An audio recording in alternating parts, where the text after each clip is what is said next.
para las personas que están. Muy buenas noches, estimados médicos egresados de medicina y del resto del país. Como todos los meses, tenemos la conferencia del egresado de medicina de la Pontificia Universidad Católica Madre y Maestra, una iniciativa que hacemos con el apoyo de la Fundación de la Pontificia Universidad Católica Madre y Maestra. Y esta noche tenemos una conferencia muy especial, especial por el tema que, como ustedes notan, es influencia de la microbiota intestinal en las funciones cognitivas, y especial porque tenemos con nosotros al doctor Martín Medrano, quien es profesor investigador de la Pontificia Universidad Católica Madre y Maestra, investigador asociado a Columbia University de New York, maestro de la medicina dominicana por el Colegio Médico Dominicano y quien recibió el Premio Nacional de Investigación 2024 en el área de Ciencias de la Salud del Ministerio de Educación Superior, Ciencia y Tecnología, quien además ha dedicado varios años de su vida y de su tiempo como investigador a la función cognitiva cerebral. Así que esta noche yo sé que todos vamos a aprender mucho de usted, profesor Martín Medrano. Adelante. Bueno, Suni, muchísimas gracias por tu presentación. Gracias a todas las personas que se han conectado. Y para mí es un honor presentar parte de incluso de mi investigación ante el público presente a nivel virtual. Como decía Suni, vamos a hablar de la influencia de la microbiota. Ese es el índice de los temas que vamos a ir desarrollando. Vamos a definir primero algunos conceptos. No todos tienen por qué manejar estos aspectos. Vamos a hablar de unas generalidades, qué es la microbiota en sí y qué son las funciones cognitivas a nivel global. Y vamos a hablar de un aspecto interesantísimo, que es el eje intestino-cerebro. Luego vamos a ver cómo la microbiota se relaciona con las funciones cognitivas en algunas enfermedades. Y vamos a presentar los hallazgos del GBS, que es el Good Brain Study. Es un estudio desarrollado por nosotros aquí en República Dominicana sobre la microbiota y las funciones cognitivas.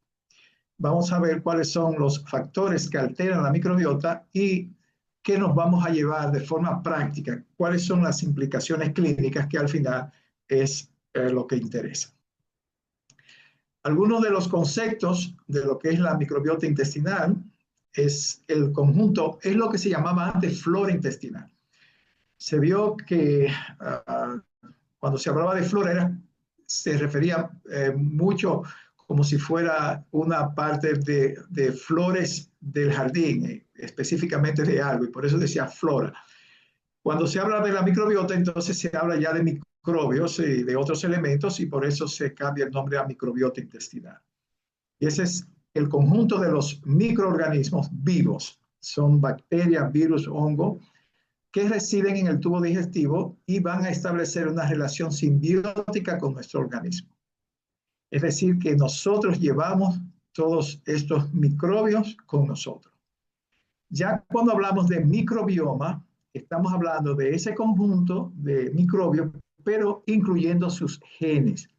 Es decir, que ya estamos hablando de la parte genética de esas bacterias y de esos virus que están con nosotros. Cuando hablamos de probióticos, que es un término que en los últimos años también está tomando mucho auge, estamos hablando sobre microorganismos vivos que nosotros lo añadimos a nuestro cuerpo y benefician la salud del huésped, mejoran la salud del intestino. Y cuando hablamos de prebióticos, son sustancias no digeribles que estimulan el crecimiento de las bacterias beneficiosas. O sea que los prebióticos son como el alimento para que se desarrollen los probióticos. Y cuando hablamos de simbiótico, entonces son sustancias que combinan tanto los prebióticos como los probióticos y tienen un efecto sinérgico, se unen para ayudar a ambos. Entonces, la microbiota intestinal, ¿esto qué representa en nosotros?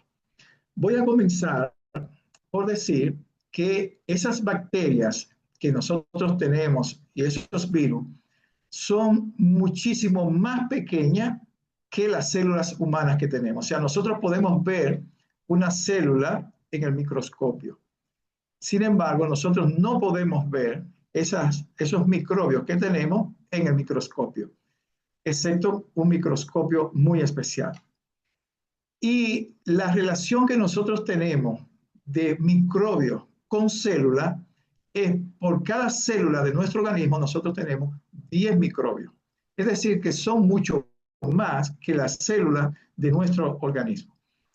En términos de tamaño, yo siempre me río porque dice que si se colocan todas las bacterias, que son cientos de billones de esas bacterias, se pusiesen todas, darían la vuelta al mundo hasta 2.5 veces.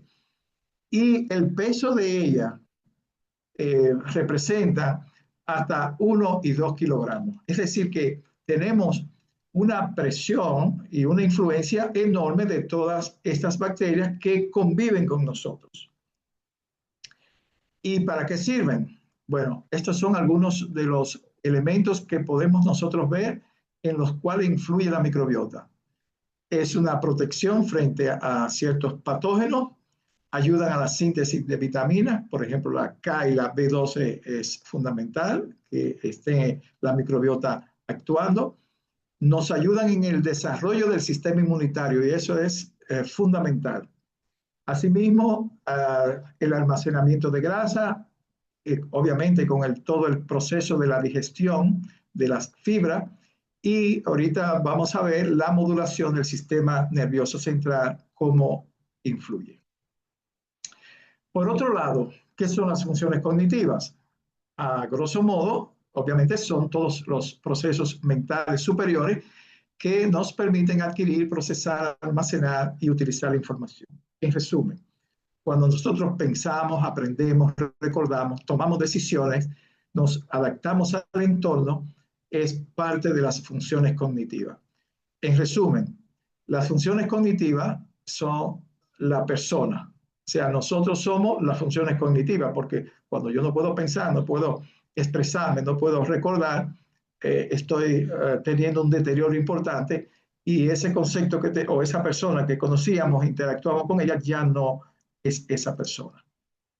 Las principales funciones cognitivas las podemos ver acá: la atención, la memoria, las funciones ejecutivas, el lenguaje, las funciones visoespaciales y visoperceptivas, la praxia, la orientación.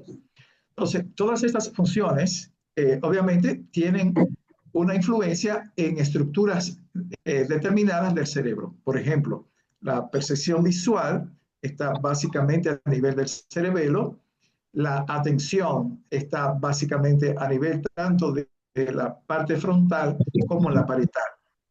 Y el lenguaje va a estar prácticamente en toda la parte temporal, las funciones ejecutivas a nivel prefrontal, y todos estos elementos o esas estructuras cerebrales son determinantes que se mantengan en un estado normal. Entonces, hay unos principios fisiológicos y anatómicos para que esas funciones neurocognitivas estén funcionando. La corteza cerebral, que ya veíamos en todo ese procesamiento, pero las redes neuronales son fundamentales. Y un factor importantísimo son los neurotransmisores.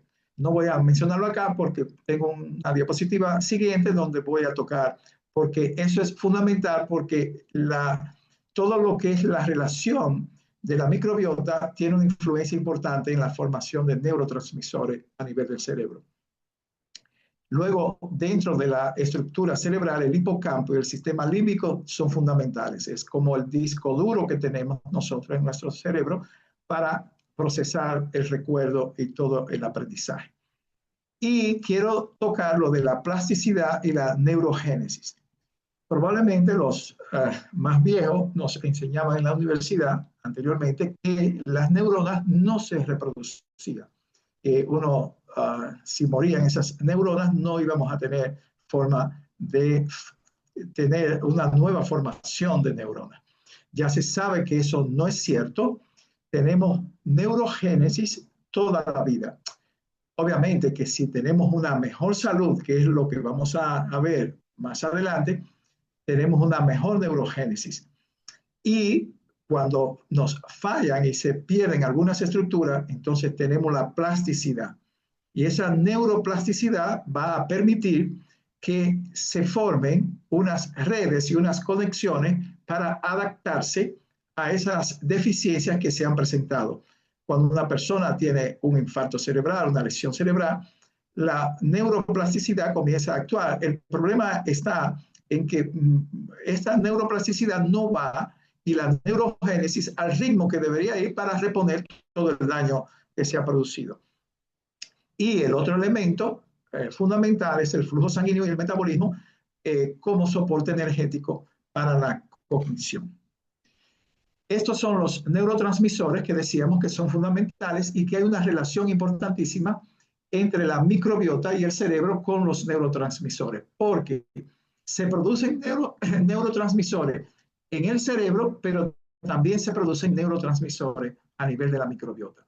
Y los principales neurotransmisores, vamos, por ejemplo, la serotonina, que controla la temperatura, es el neurotransmisor bueno, el apetito, el sueño, el deseo sexual, el estado anímico nos los va a dar este neurotransmisor. La dopamina, el placer, el bienestar, la relajación. Y tenemos la acetilcolina, fundamental para todo lo que es la memoria. De hecho, en la enfermedad de Alzheimer y esas demencias neurodegenerativas, utilizamos sustancias que nos ayuden a producir más acetilcolina o por lo menos a que no se degraden tan rápido. Luego tenemos neurotransmisores como la adrenalina y la noradrenalina, que son las de respuesta al estrés, a todo, que el estrés en sí no es malo. El problema es cómo manejamos el estrés y cómo el estrés puede permanecer en nuestro organismo. Luego está también el GABA y el glutamato, que en un momento determinado deben estar en un equilibrio porque si se producen mucha cantidad pueden producir daño. Entonces, este eje que hay, esta comunicación entre el cerebro y la microbiota, el intestino, lo vamos a ver en esta diapositiva.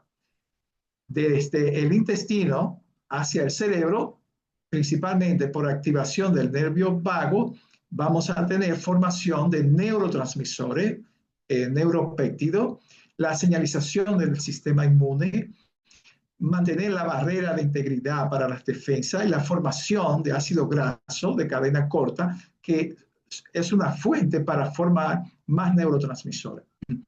Por otro lado, desde el cerebro se va hacia los intestinos con neurotransmisores, como decíamos, todo lo que es el control de la peristalsis, la respuesta del cortisol, el estrés y la secreción de músculo. Es decir, que hay una relación biunívoca entre la microbiota y el cerebro en nuestro organismo. Resumiendo, podemos decir que la microbiota intestinal y las funciones cognitivas están determinadas principalmente por la modulación neuroquímica, la síntesis bacteriana de neurotransmisores, como ya decíamos, el GABA, la serotonina, la dopamina, la producción de metabolitos neuroactivos, como los ácidos grasos de cadena corta, la relación del sistema inmunológico, la integridad de la barrera intestinal, todo esto a través de la vía del nervio vago. Por lo tanto, lo que debemos tratar de lograr es que la microbiota se mantenga en un estado sano y no de enfermedad. Porque cuando tenemos una microbiota alterada, lo que vamos a tener, por ejemplo, en el caso de una enfermedad o el estrés, es que hay un comportamiento alterado de nuestro estado cognitivo y emocional, que vamos a ver más adelante cómo va a ir acumulándose, y afecta o estimula todo lo que son las células inflamatorias. Y vamos a tener una neuroinflamación, que es uno de los factores más deleterios para el cerebro, porque se van a producir citoquinas proinflamatorias como las interleuquinas, que 6, por ejemplo, que producen mucho daño a nivel cerebral. Mientras que si tenemos una microbiota normal, un estado sano, nuestro comportamiento, nuestro estado cognitivo y emocional, las células inflamatorias van a estar en niveles normales. Es decir, que todos los neurotransmisores, precursores de neurotransmisores y neuropéptidos hacia el cerebro van a ser de forma favorable. Ahora bien, ¿cómo nosotros podemos ver, abordar, estudiar la microbiota intestinal? Ya decíamos que son estructuras muy pequeñas, más pequeñas que las células. Entonces, esto no es en un coprológico, esto no es en un cultivo, un coprocultivo que podemos ver eso. Tenemos que irnos a la parte genética.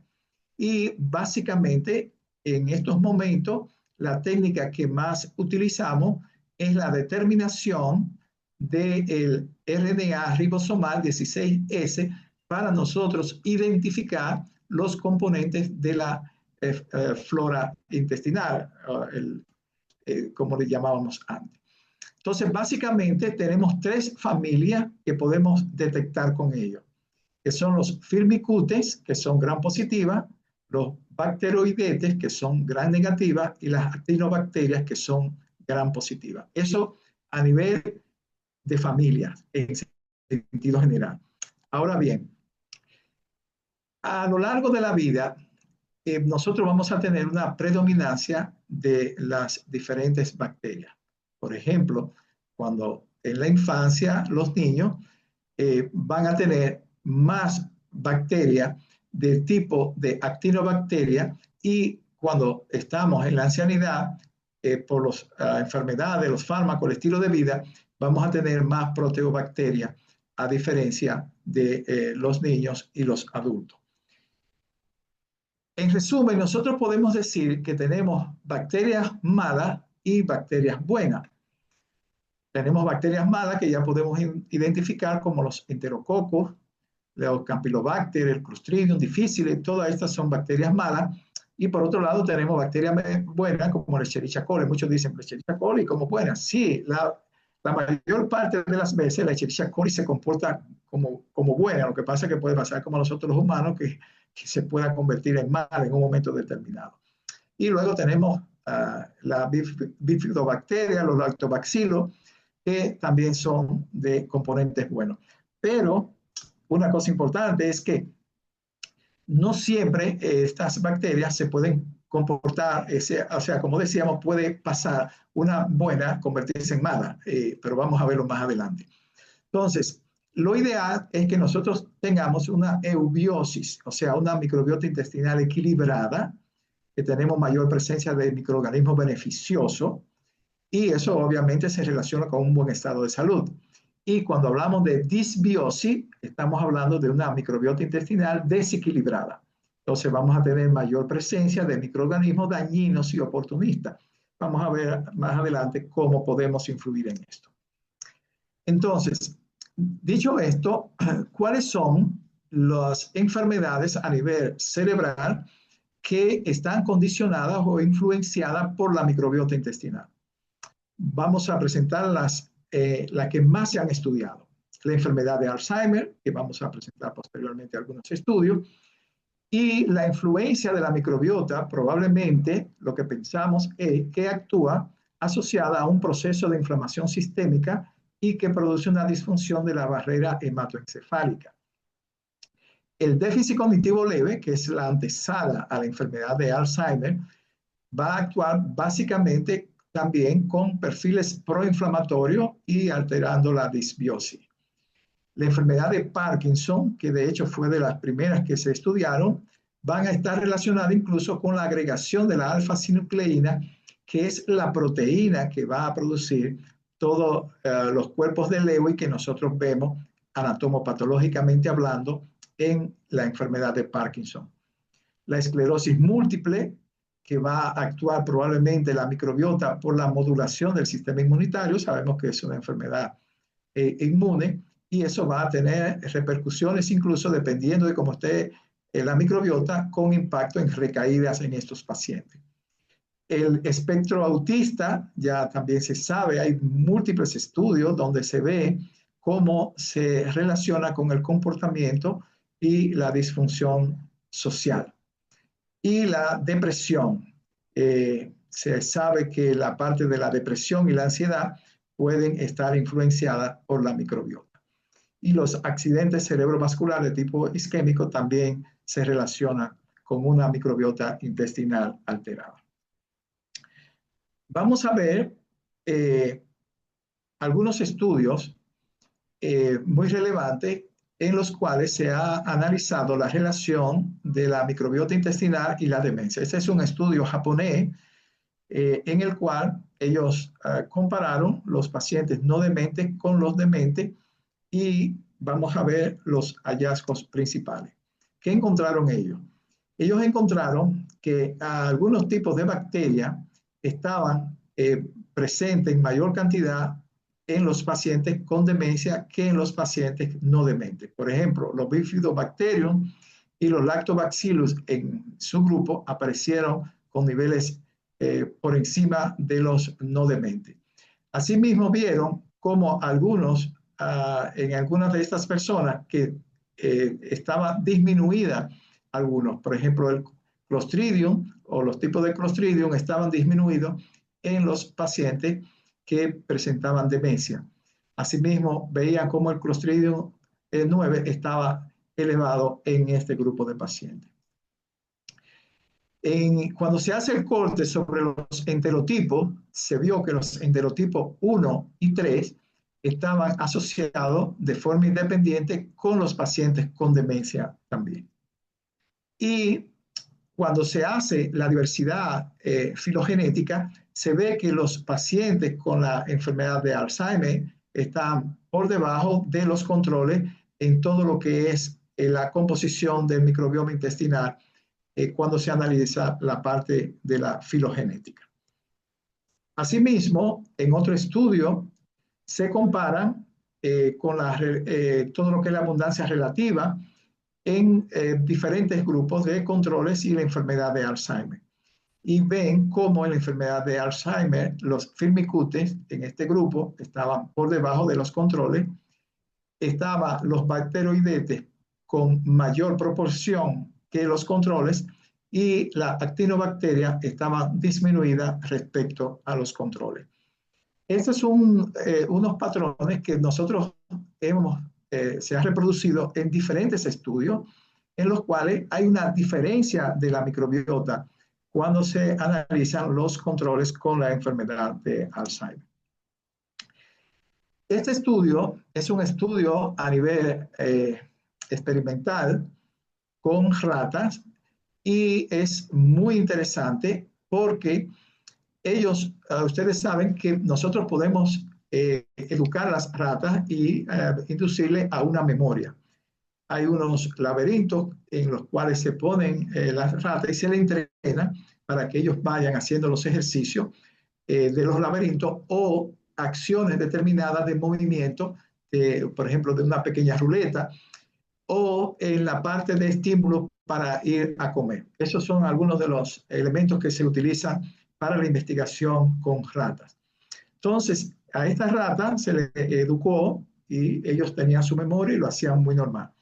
Entonces, estos investigadores tomaron muestras de heces fecales, hicieron un implante de heces en un grupo de ratas, tomaron heces fecales de personas que tenían la enfermedad de Alzheimer y esperaron la impregnación de esta.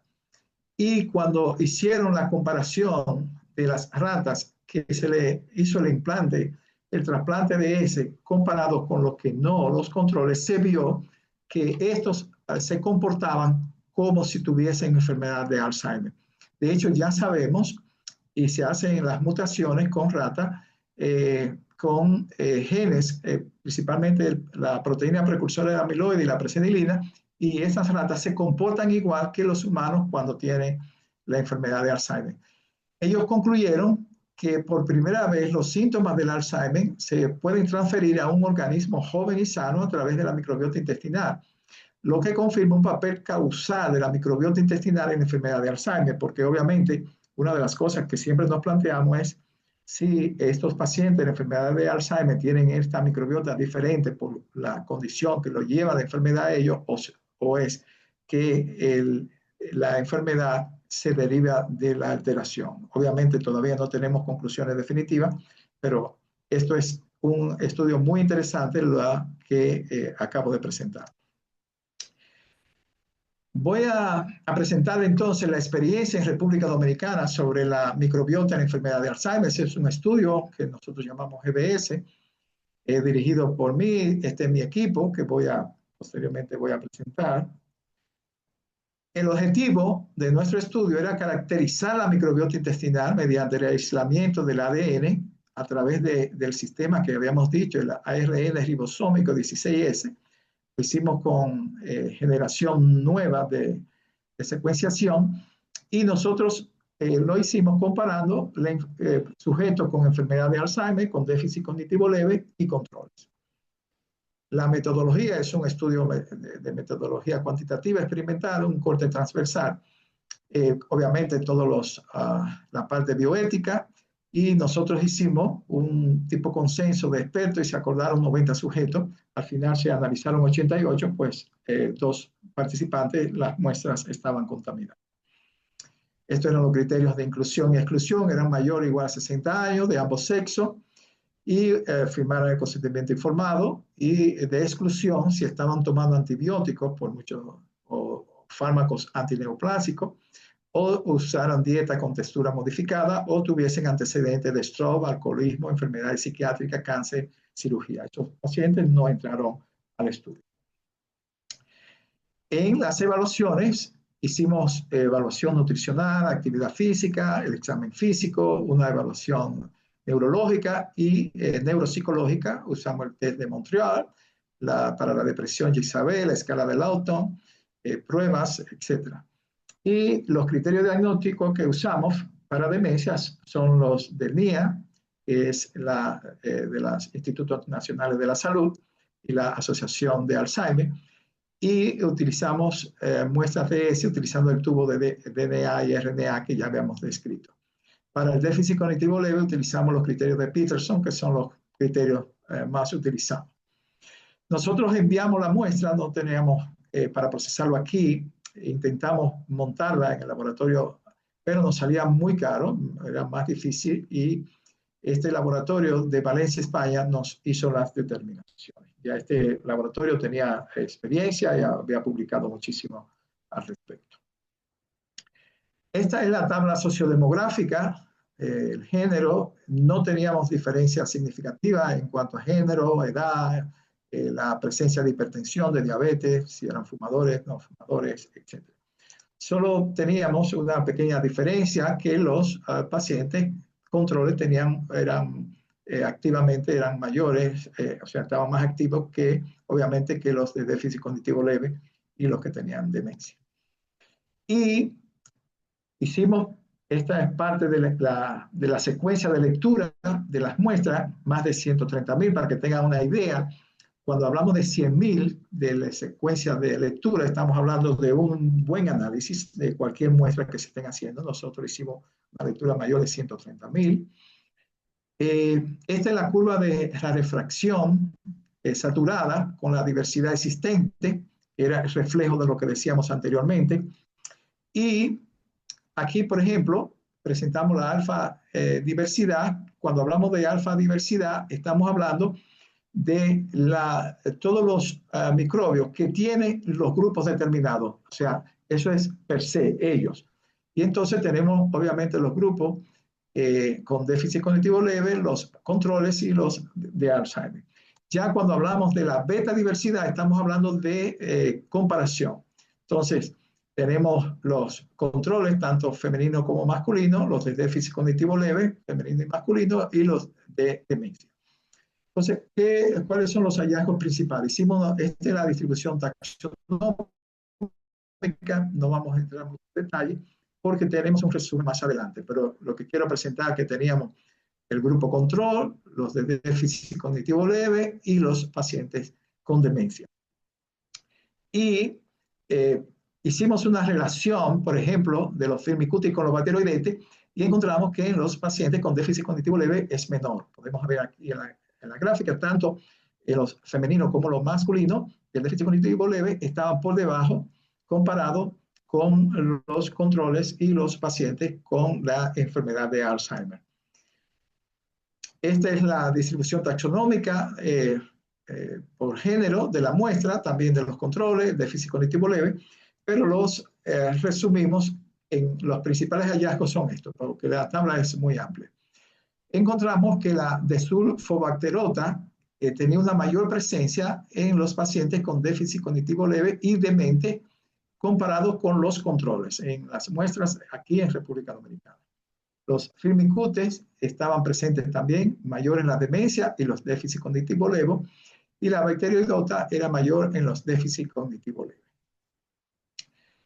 La relación de firmicutes y bacterioidota era menor en los déficits cognitivo leve contra los controles, y la misoqueya era menor en los déficits cognitivo leve comparado con los controles. Esta actúa, tiene una leve actividad sobre los fibroblastos.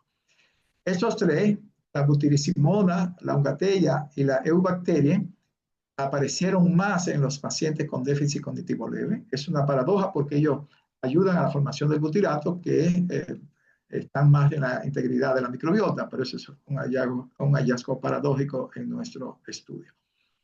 Y la bilofila, perdón, es mayor en los déficits cognitivos leves y la enfermedad de Alzheimer y los controles.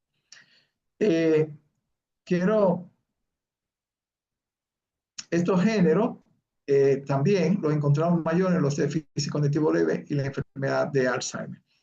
Ahora, todo esto que hemos dicho, obviamente, ¿cómo lo aplicamos en nuestra práctica diaria? ¿Para qué nos sirve?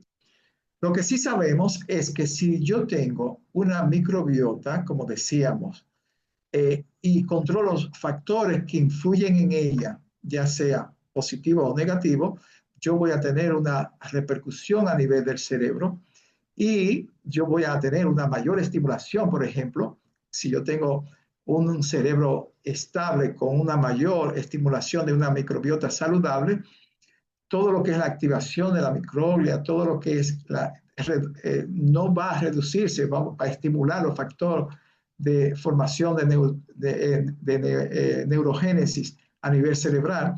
Entonces, estos elementos, con el estilo de vida, la edad, los fármacos, vamos a ver cómo influyen en ello. Entonces, tenemos básicamente factores modificables para una microbiota intestinal saludable. Voy a referirme a estos tres de aquí, como disminuir el estrés. Se sabe que el estrés crónico, como decíamos, va a provocar disbiosis. El uso de antibióticos por excesivo va a alterar la microbiota y muchos tóxicos. Cuando me hablo de tóxicos no son los venenos, sino los tóxicos como el alcohol en grandes cantidades, el cigarrillo y todos los nuevos neurotóxicos que tenemos a nivel social. Y estos tres, la dieta, los prebióticos y los probióticos, son beneficiosos y vamos a verlo de una forma más detallada. Entonces, la dieta. La dieta americana típica, alta en grasas saturadas de azúcares, obviamente los resultados en Estados Unidos tienen más de un 45% de obesos y todos los problemas de esa sociedad en esos aspectos. Nuestra dieta no es tampoco la mejor. En Latinoamérica tenemos también mucho carbohidrato, los azúcares refinados, y eso no sería lo ideal. La dieta mediterránea, vamos a ver un poquito más adelante, más pescado, vegetales, van a producir unos resultados que esto no es discriminación, pero esa fue tomé la imagen de Gelar, que fue la que estoy citando, pero obviamente no podemos decir que no quisiéramos mejor este cuerpo que el de arriba. Eso no podemos hablar falsedades. Entonces, sabemos que si tenemos una dieta rica en carbohidratos y lípidos, tenemos una, dependiendo cómo nosotros nos manejemos con la actividad física, o si nosotros tenemos un hábito sedentario, nosotros vamos a actuar sobre el estímulo de determinadas bacterias. Los bacteroidetes, en sentido global, tienen más familia favorable que desfavorable. Mientras que si nosotros tenemos más Firmicutes y Actinobacteria, ellos tienen más estructuras que pueden ser dañinas. Entonces, la actividad física nos va a ayudar a toda la integridad del epitelio, y los hábitos sedentarios van a predominar las que son negativas. Pero, aclarando, los bacteroidetes son más beneficiosos porque degradan la fibra en sentido global, pero como decíamos, en un momento determinado, alguien de la familia que es bueno se puede convertir en malo. Los Firmicutes y la actinobacteria pueden ser un contexto mixto, y la proteobacteria son potencialmente perjudiciales. La Verrucomicrobia son protectores. Eso en sentido global. Entonces, los alimentos, lo que comemos, es determinante, porque el desarrollo del cerebro, los procesos inflamatorios, la formación de proteínas, la cognición, la memoria y el señalamiento de cómo nosotros vamos a marcar la formación de los neurotransmisores es fundamental en la alimentación. ¿Qué se ha visto? Se sabe, este es un estudio muy interesante, donde se vio que la dieta mediterránea, las personas que se adherían a una dieta mediterránea se asociaba con un mejor rendimiento cognitivo y una menor disminución en el aprendizaje y la memoria a lo largo de 7 años. Y eso entre adultos hispanos y latinos de mediana edad y mayores. Es un estudio muy interesante, se hizo en Estados Unidos, y el grupo de hispanos y latinos se beneficiaban de la dieta mediterránea. Asimismo, hay otro estudio en el cual la dieta MAE, que la dieta MAE es una mezcla de la dieta mediterránea con la dieta DASH, que la utilizamos, fue de las primeras que apareció para el control de la hipertensión arterial, y esta está asociada con una mejor cognición y una tasa más lenta de deterioro cognitivo, incluso después cuando se hacían las comparaciones de la parte de neuropatología. Y todo esto, nosotros también, entonces, ¿qué pasa en República Dominicana? ¿Cuál fue la influencia de algunos alimentos en las funciones cognitivas de dominicanos? Este es el estudio. Pongo aquí datos no publicados. Estamos trabajando en la elaboración del artículo del paper para enviarlo a revisión. ¿Qué encontramos nosotros? Muy interesante. Las personas, los sujetos del estudio que comían más lechuga, plátano, uva, aceite de oliva, zanahoria y mango, eran los controles, y esos elementos de alimento se consumían menos en los que tenían un déficit cognitivo leve y demencia. Y las longanizas y la salchicha se consumían más en los pacientes que tenían deterioro cognitivo. Entonces, esto solo como un hallazgo en República Dominicana, porque nosotros hicimos un inventario de los alimentos, de lo que comían, cuál era la frecuencia, y eso es lo que encontramos de una forma significativa. El uso de prebióticos, como decíamos, los prebióticos son esas sustancias no digeribles que ayudan a que se desarrollen mejor. Cuando esto a nivel experimental, hay unos prebióticos que son de origen de frutas y son comparados con los de origen de leche. Entonces, se veía como el cortisol, que es negativo en los pacientes a nivel de cognición, la iban a encontrar aumentado en estos pacientes y disminuida cuando se usaban los prebióticos de tipo derivado de leche. En cuanto a los probióticos, este es un estudio que se hizo en personas adultas, y se ve cómo en las personas que están usando probióticos van a tener, por ejemplo, un mayor grado de atención cuando se compara con el placebo, en la memoria retrógrada, en el lenguaje, en la parte visoespacial. Es decir, que había un beneficio de este nutriente en ese grupo de sujetos. Cuando utilizaban los simbióticos, o sea, los prebióticos más los probióticos, este es un resumen del trabajo publicado por este grupo de Tartu, en el cual mejoraba la función inmune, reducía la inflamación, mejoraba la absorción mineral. O sea, que tenían efectos beneficiosos en sentido global el uso de los simbióticos en las personas. Ahora bien, la conclusión sobre esto, tenemos que tener un poquito de cuidado, no podemos emocionarnos mucho. Las intervenciones con prebióticos, probióticos y simbióticos muestran resultados prometedores en modelos animales y en estudios clínicos piloto, especialmente en adultos mayores sanos y personas con deterioro cognitivo leve. Sin embargo, la heterogeneidad en las cepas utilizadas, las dosis, la duración de los tratamientos y las características de la población estudiada limita la extrapolación de los resultados. Entonces, no es posible recomendar por el momento su prescripción generalizada en la práctica clínica diaria. Debemos seguir investigando su uso como herramienta complementaria en la promoción de la salud cerebral durante el envejecimiento. En conclusión, el mantener una eubiosis intestinal es fundamental para nuestra salud en general. Las evidencias demuestran que los sujetos con déficit cognitivo y enfermedad de Alzheimer presentan una microbiota intestinal diferente a los controles. Aún no está claro si los cambios en la microbiota intestinal son el resultado de una enfermedad, una causa de la enfermedad o ambos. La dieta es uno de los factores fundamentales para la salud de nuestra microbiota. La dieta MIND y mediterránea han demostrado que están asociadas a una mejor cognición y a una tasa más lenta de deterioro cognitivo. Estamos a la puerta de que estaremos pidiendo los resultados de microbiota intestinal en la evaluación clínica. Se necesitan más estudios longitudinales. Este es el grupo de investigadores que trabajó conmigo en toda la parte del GBS. El agradecimiento al Ministerio de Educación. Es un proyecto que fue financiado por el Ministerio de Educación Superior. Muchísimas gracias. Excelente. Qué interesante.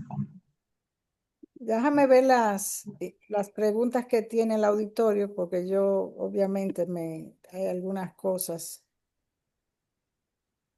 Roberto Coste menciona que muchas gracias por compartir el conocimiento. Estoy esperando. Pueden hacer sus preguntas, las escriben en el chat. Justiniano dice que es excelente.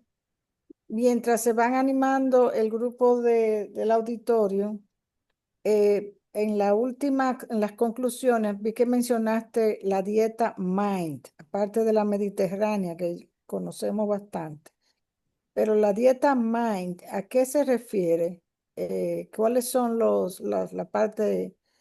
fortaleza de la dieta MIND? Sí, como decía, la dieta básicamente es la mediterránea más la DASH. Y muy destacado todo lo que es la parte de vegetales, frutos secos, pescados. Básicamente es la misma mediterránea más esos elementos. De hecho, yo le invito a que la bajen, están en el internet, pueden ver. Uh, También se puede acompañar de una copa de vino, ellos señalan ese aspecto, y siempre que se asocie también con ejercicio. Sabemos que el caminar por lo menos 30 minutos, 5 días a la semana, o bicicleta, o ejercicio de actividad cardiovascular, son también factores importantes. José Pérez tiene la mano levantada porque lo estoy viendo por acá. Ok, vamos a verlo porque no lo, en las reacciones, muy bien. Bueno, José, déjame ver, vamos a habilitar, si no estás abierto, dame un segundito. Me Tengo sale. micrófono abierto ya. Ok, ya está abierto. José Pérez, vamos a ver. Buenas noches. Buenas noches, José, adelante. Doctor, yo como médico me gusta siempre tratar de darle menos medicina a las personas. Entonces, yo creo que esos estudios de los probióticos son importantes, pero me parece que en las enfermedades mentales habría que, eh, vamos a decir, unir la psicoterapia con con los probióticos para tratar eso. No creo que los probióticos en sí solo pueden sanar una enfermedad mental. Quisiera oír su opinión. Bien, gracias, doctor, por su pregunta. Sí, creo que señalé, y si no lo dije muy claro, voy a repetirlo. Las conclusiones que presentamos es que estos factores de beneficio que presentan los prebióticos, los probióticos y los simbióticos, no podemos hacer recomendaciones de uso en las personas para que tomen como un medicamento para esas condiciones. Creo que lo señalé. Lo que estamos presentando son las evidencias y las investigaciones que se están realizando. Y decía que esto necesita más investigación, necesitamos seguir haciendo estudios, es prometedor lo que hay, pero no podemos esto utilizarlo como una prescripción, como un medicamento que yo le dé a las personas. O sea, eso estuvo, lo presenté muy claro. O sea, obviamente una persona tiene una demencia o tiene una depresión o tiene, no es que va a tomar probióticos. Eso no lo podemos nosotros indicar como médicos. Estamos hablando de las bondades que hay sobre esto y las investigaciones que se han hecho y los beneficios potenciales. Pero decía que incluso en algunos estudios han dado, no son todos, no estamos de acuerdo. Por ejemplo, los resultados de mi estudio no está igual que el que hicieron los japoneses en cuanto a los tipos de bacterias. Entonces, asimismo con los usos de los probióticos y los prebióticos, no todas las dosis. Y los probióticos, eso es una infinidad de bacterias que pueden haber. No todos los probióticos son iguales, la de un laboratorio y el otro. Hay que ver cuáles son los componentes que tienen. O sea que estamos, si una persona tiene un problema neuropsiquiátrico, tiene que seguir las recomendaciones que están. Pero los probióticos podrían ayudar en algo, pienso yo. Bueno, vuelvo y le digo, solo puedo presentar las evidencias que están ahí y la conclusión que decíamos. Obviamente que creo que sí, pero no puedo decir que comenzar a recomendar. Por ejemplo, Correcto, mi estudio lo entiendo, que lo yo, entiendo. que yo estudié, el déficit cognitivo leve y demencia, yo no puedo decirle a un paciente que viene Sí, con sí, una demencia, decirle que tome probiótico. sí, Ahora correcto. una persona me dice esto y una de las cosas, de las bondades es que tienen muy pocos efectos secundarios, prácticamente ninguno, y son buenos en sentido general, pero vuelvo y le digo que no es lo mismo. ¿Cuál le vamos a recomendar? No sabemos la cantidad de bacterias que tiene uno y cuál tipo, o sea que la cosa no es tan sencilla. Correcto. Gracias, gracias. Bien. Aquí tenemos una persona que dice, gracias por este resumen tan suculento. Lourdes Aguilera, excelente exposición. Mirna Cabrera, excelente ponencia, muy interesante. Saber que hay esperanza. Fabio Caligari dice, magistral, como siempre. Gracias, doctor Medrano. El doctor Justiniano quiere saber si usted hay algún probiótico en particular que recomiende. Bueno, realmente no puedo recomendar ningún probiótico en particular, eh, porque, como les digo, depende para qué sería y ya ese sería otro tema que tendríamos que entrar en discusión. Pero de nombres comerciales no puedo recomendar ninguno específicamente a través de esta conferencia. No Muy sería ético de mi parte presentar. claro. Reynold Pérez, mucha felicidad de magistral conferencia. Una persona con iPhone dice, sin cambios de hábitos no hay cambios profundos. Roberto Coste pregunta, cómo la disbiosis intestinal afecta la respuesta a los tratamientos farmacológicos y no farmacológicos para trastornos neuropsiquiátricos. Muy bien. Decíamos